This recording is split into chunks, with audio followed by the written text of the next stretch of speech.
Jürgen Habermas sobre Nietzsche y otros ensayos.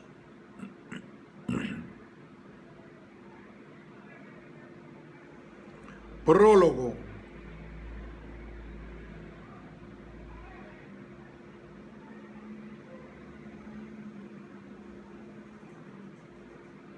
La trayectoria intelectual de Jürgen Habermas. Se reconocen en este volumen 3 artículos de Jürgen Habermas: la crítica nihilista del conocimiento en Nietzsche, ¿para qué aún filosofía?, hacia una reconstrucción del materialismo histórico. Estos escritos, cuya distancia entre el primero y el último es de 7 años,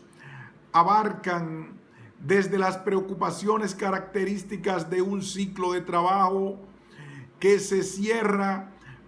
con conocimiento e interés hasta un último, Habermas, que sorprendió al lector de habla castellana con una temática en la que difícilmente se podían reconocer ya las preocupaciones dialécticas esperadas en el más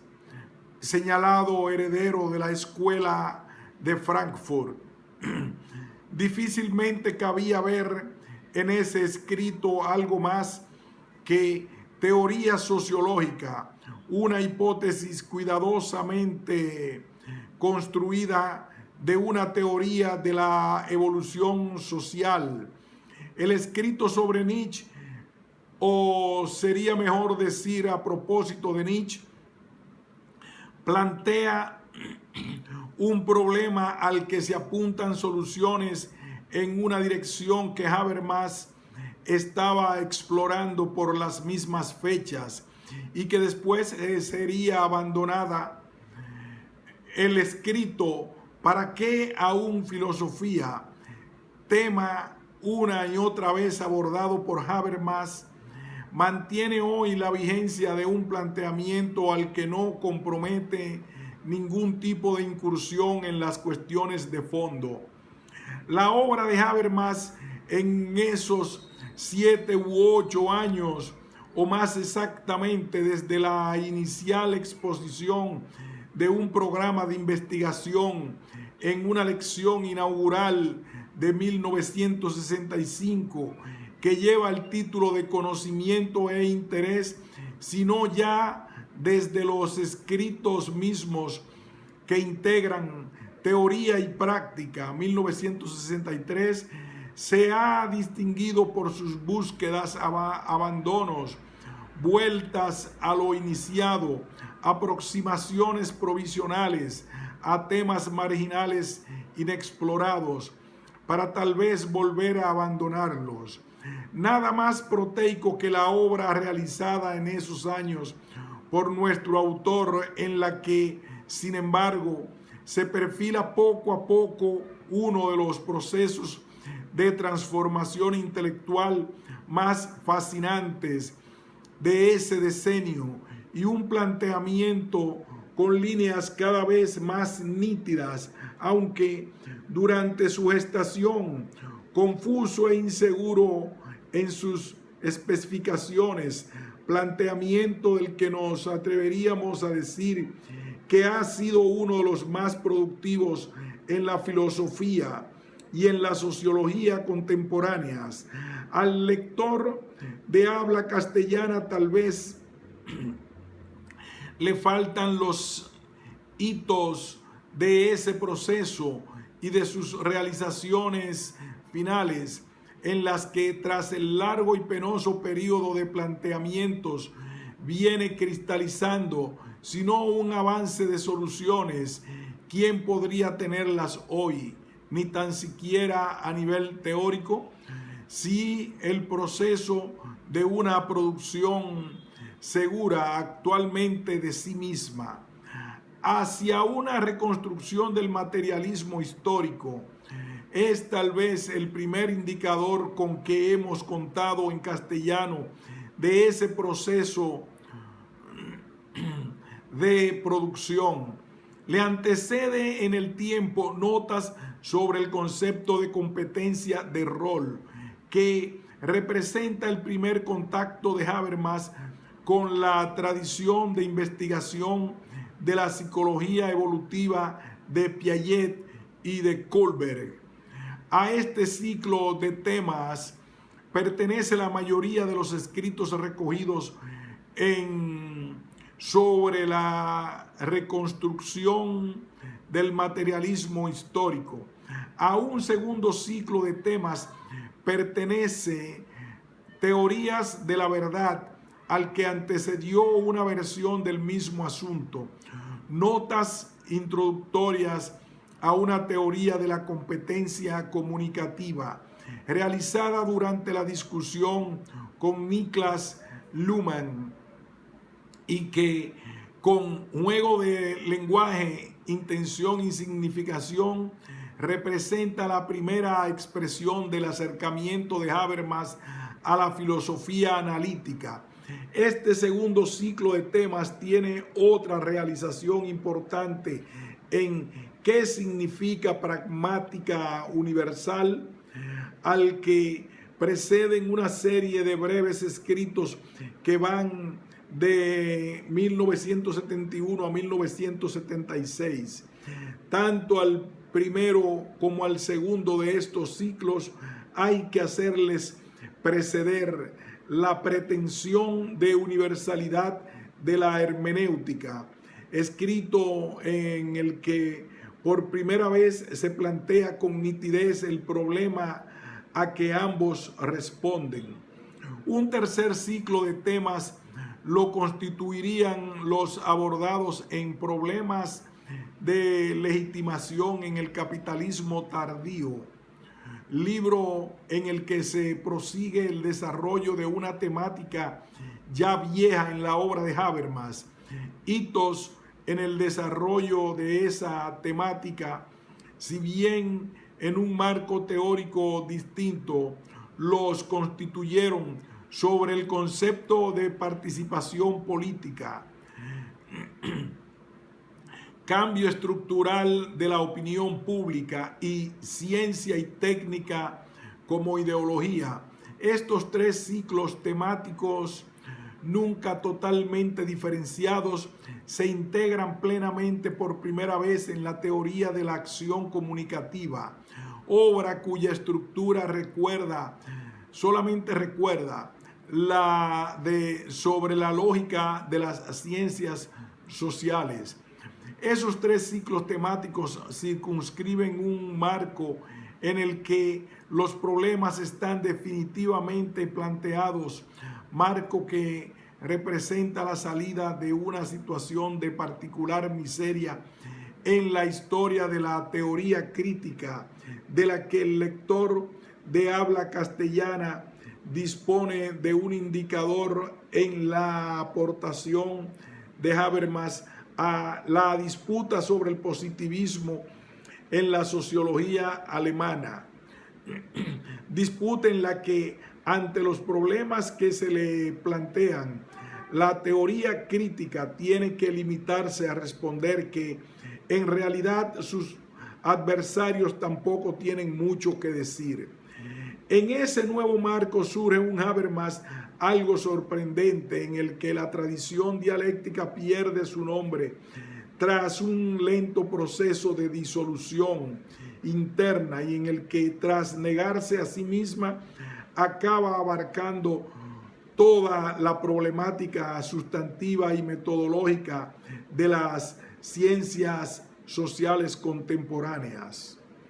A este Habermas se le diría ecléctico si nos fijáramos solo en la diversidad de lugares de donde se apropia conceptos y soluciones, y no juzgáramos más bien por el rigor, unitariedad, consistencia y aún seguridad tras el largo penoso esfuerzo en el replanteamiento de los problemas. Falta en este Habermas tal vez el lenguaje, el acento, el gesto, el empaque que permitiera reconocer al heredero de la tradición dialéctica. Sí que cabe reconocerlo en una cosa: exige y fuerza más y más a los planteamientos de las ciencias sociales contemporáneas para empujarlos a la globalidad a que aquella tradición respondía, y hacer que encuentren para los problemas de nuestro mundo por lo menos un marco categorial adecuado, problemas que aquella tradición, aunque no solo ella, fue la primera en enfatizar y subrayar,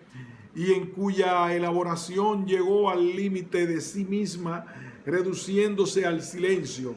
Nada tiene de extraño que Habermas, la filosofía como guarda e intérprete, vea en esa ampliación de perspectivas en las ciencias sociales mismas uno de los principales papeles que hoy compete a la filosofía.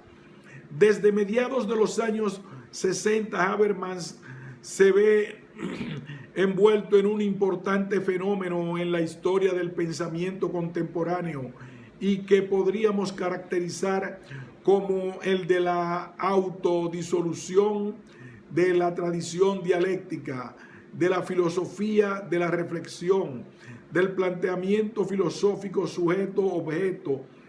En ese tipo de fenómenos no está solamente implicada durante ese decenio la tradición dialéctica. Fenómenos paralelos podrían también apuntarse en otras corrientes del pensamiento filosófico contemporáneo,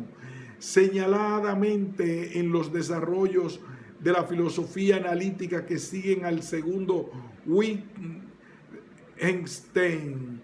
y en la evolución de la filosofía analítica de la ciencia a fines de los años 60, limitándonos aquí a la tradición dialéctica. Habermas advierte la posibilidad de una continuación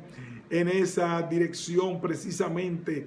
en Conocimiento e Interés, obra que con la dialéctica negativa de T.H.W. Adorno cierra el ciclo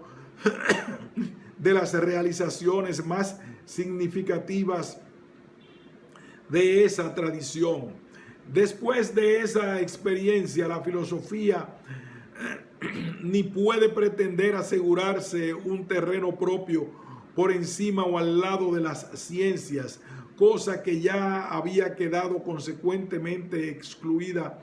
por esa misma tradición, ni puede pretender consistir en un movimiento reflexivo de apropiación y globalización críticas de los contenidos materiales de las ciencias sociales, ni en una mera crítica de la autocomprensión de la ciencia, pues para ello, y en esto consiste lo específico de la experiencia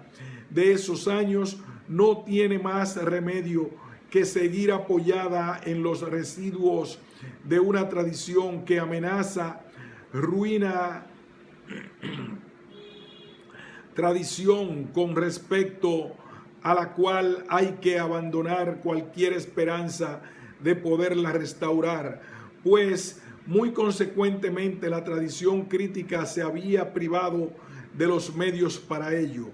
El proceso de reconstrucción de lo que en aquella tradición resultaba irrenunciable tenía que hacerse con los medios que ofrecían las ciencias sociales mismas.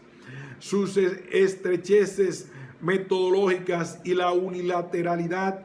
y aún parcialidad de sus contenidos tenían que ser corregidos y superados, no en un movimiento de reflexión que los envolviera, sino en el trabajo científico diario, en un medio, pues, distinto del que representa la filosofía. El filósofo se hace aquí sociólogo y, en todo caso, fuerza a las ciencias sociales a devenir filosóficas. Habermas, 1981.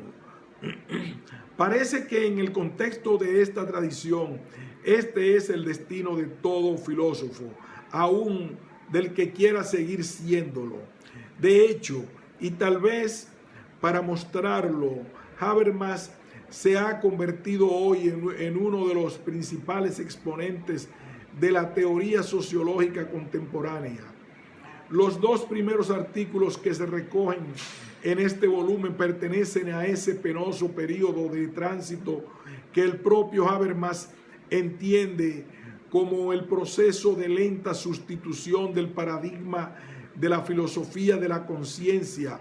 al que estaba vinculada la teoría crítica de la sociedad, cultivada en el medio de la filosofía, por lo que Habermas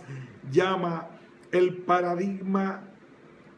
de la acción comunicativa. El primero, en su grandeur, no contó con más rivales de altura